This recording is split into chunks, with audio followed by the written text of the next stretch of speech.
Political strategist Grahame Morris and Bruce Hawker, good to see you both. Thanks for joining us. Let's start on the national security front today and the idea of a Home Affairs type ministry. Bruce, can I go to you first? Because I know Labor's looked at this. Kevin Rudd liked the idea for a while there. What do you think about the pros and cons of this approach? Well, I haven't seen anybody make the case for it yet, David, really in any sort of compelling way. It has been considered in the past. It's been the subject of inquiries, reviews, always gets knocked off. It is potentially a clumsier way of dealing with terrorism threats, which seems to be the main driver in this consolidation of power, than having a number of agencies working collaboratively, cooperatively with one another. That was the finding of a review in 2015. So no one's making the case for this except Peter Dutton, who obviously wants more power, not necessarily to look after our counter-terrorism interests and security, but for his own advancement.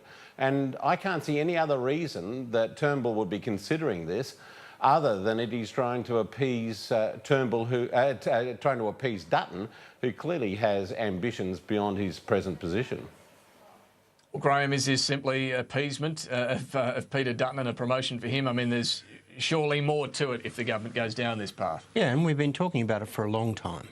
And look, the terrorism thing is getting worse and worse, and I quite like the idea of having sort of foreign affairs, immigration, all of those people all focused on this. The one I've never understood, and I presume over the next week or so somebody's going to explain it to us, but at the moment, if you're the federal police or ASIO or any of the spooks, you need permission from a court or the Attorney General and whatnot to do stuff. Now, we're going to take that out of the Attorney General's department and chuff it off into this new area. So somehow or other, they've got to waddle back where they came from to get permission to act. From a judge. It'll be interesting to see how they're going to do that. Yeah, I think that's a really good point, because presumably you'd still want a judge's warrant before you can tap someone's phone or indeed haul them in for detention, for a number of days and question them. But instead of the Attorney General's approval as well, you'd need the Minister, Peter Dutton's approval as well. So that's an important point in all of this, to ensure there's the best oversight of these fairly extraordinary powers that ASIO has. Anyway, we'll see where all that lands. What about on the defence call-out powers that were announced today by the Prime Minister? Doesn't seem to me like a huge change, but arguably a pretty important one if it is going to make it easier in those fairly rare incidents, you'd have to say, where defence can be called in, because most terror attacks, let's face it, are over pretty darn quickly, aren't they? Whether it's a car ploughing into pedestrians or someone using a knife or a gun. There are examples where they drag on, but most of them do seem to happen very rapidly, Bruce. Well, they do, although Martin Place is a point in case where it did drag on for a period of time and there was confusion, apparently, about what to do in the circumstances in which the defence people could be brought in. I think this is a good move. It would obviously be used very sparingly and, as you say, in extraordinary circumstances, but it makes sense to me, and I think it would make sense to the broader public to allow specialist military people in to deal with a crisis of the sort that we saw at Martin Place. Yeah, Grahame, I mean, it's pretty sensible, isn't it, to train police more, to have liaison officers embedded? I mean, all of that seems to make sense. All of that seems right. It's hard to see where they're actually used. We did use the military when the bomb went off at the Hilton and we had all those heads of Commonwealth heads of government here. But that was just to sort of guard the perimeter of where they were meeting the next couple of days after the event. It's nice insurance, I think. Yeah, no, I think that's a fair point. Let me turn to a couple of other issues. The idea, Grahame, that Nick Greiner has suggested that Malcolm Turnbull and Tony Abbott need to sit down together. You can understand his sentiment here as the Liberal Party president now, Nick Greiner, but is it a reality? Well, if your house is burning, you've got to do something. That bad, is it? Well, look, I'll tell you how bad it was. The Prime Minister delivered a speech in London the other day saying what the Liberal Party's on about. And it was a really good speech. But either a couple of journos need to learn their craft, or somebody in the Prime Minister's office needs a good swift kick in the backside. Because of London time, the journalists, the two main national newspapers, were given an excerpt of the speech. And when you read it, it had the Prime Minister saying, well, Menzies said that we're all just small L Liberals and whatnot. In the speech itself, he had an extra line which said, we, the Australian Liberal Party, take the best of small L and the Conservative and we put them together in a broad church. Yeah, no, I agree. That bit was missing. It was a good speech. It was balanced. That was missing. Does he need to go there at all? Why is he, at this time, given the house is burning, as you say, does he need to throw some look, you just timber on the fire? Well, but the speech was good. It was the way it was presented in the media that was wrong.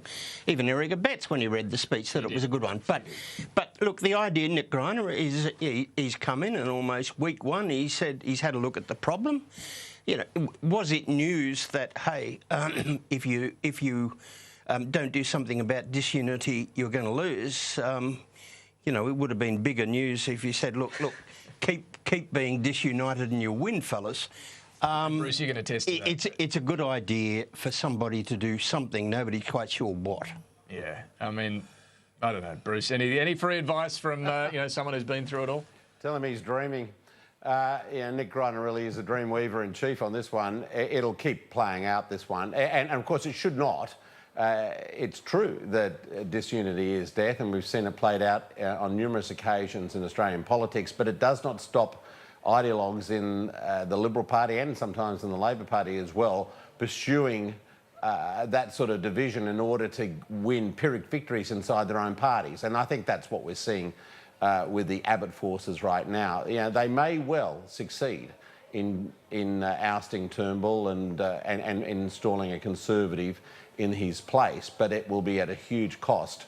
And unfortunately, this will keep being repeated time and time again into the future. And I think it goes to the point, in a way, that maybe Turnbull was trying to make, and that is that really the Liberal Party, despite what Menzies and others may have wanted it to be, is now a much more ideologically divided party than it probably has ever been in its time. Now, look, just on the Tony Abbott-Malcolm Turnbull tension, the idea of a new national security super ministry as well, someone put to me today, this is only going to give Tony Abbott and his supporters something else to push for, and that is give him that job back in the cabinet. Anyway, we'll see. Yeah, well, final one, Scott Ludlam. I don't think anyone disagrees. This has been a pretty big stuff-up. Every prospective parliamentarian should at least check whether they got dual citizenship. That's a pretty basic starting point. But should he have to repay the salary and the salary of his staff, or has the precedent been set here by Bob Day and so on being given a bit of a clear pass on this, Grahame? Well, no, that'd be unfair. He's done all the work for however many years, so he shouldn't, he should run around with a dunce's cap for a while. I had a look, and when you nominate, number one thing when you nominate, our Constitution says any person is under any acknowledgement or allegiance or obedience or adherence to a foreign power is the subject of a citizen entitled to the rights and privileges subject of a citizen of another foreign power shall be incapable of being chosen or sitting as a senator or a member of the House of Representatives. Number one, not in the fine print on page 361. What was he thinking? Yeah, well, exactly. And Bruce, I'm sure Labor won't be pressing too hard for any repayment of lost funds here? No, I don't think so. And, but this provision is really old. In the New South Wales Constitution, which was written, I think, in 1856, they forbid people from holding allegiance to foreign princes. And so it goes back a long, long way. And really, it's unforgivable. Isn't there a fine? And if you look, if you wanted to say, hey, you've got to repay back and backdate all of this, you'd have to go through all the legislation and see how we voted, and you'd end up with a real constitutional mess. George Brandis made the point yesterday that the High Court's looked at this, and even if someone's disqualified, shouldn't have been in Parliament, the legislation passed during that time is still valid. It doesn't affect. Well, so thank goodness. We won't have to have a resitting of the last 9 years of Parliament. Wow. Does anyone expect, though, that the new guy comes in, who apparently will be the next one on the ticket for the Greens, he'll be the next one elected, he then serves a bit of time until Scott Ludlam gets rid of his New Zealand citizenship and then comes back in to take that place again? That the new guy could go, casual vacancy declared, in comes Scott. Is that likely to happen? Only if you've got a compliant fellow who's sitting there and just warming the seat. If I were him, I'd say to Scott Ludlam, well, sorry, mate, I'm here now. You stuffed up. I'm the man. And, you know, technically he'd have every right to do that. But if you're a party player, Bruce, do you envisage that's a possibility? Probably not in the Greens, but it's not beyond the realms of possibility that someone could actually do something like that. And, you know, and I'd be a little bit wary about rewarding Ludlam for his negligence in this regard anyway. I mean, he's clearly breached the Constitution, and it doesn't seem to be like much of a, you know, of a penalty to pay to actually just have to sit on the sidelines for a while and then come back in. I think maybe he's done his time, but I suspect that his own party will have a different view about that. Yeah, well, you know, he's got some fans in the party. We've got to get to a break. Grahame Morris, Bruce Hawker, good to talk to you both. As always, we'll see you next week.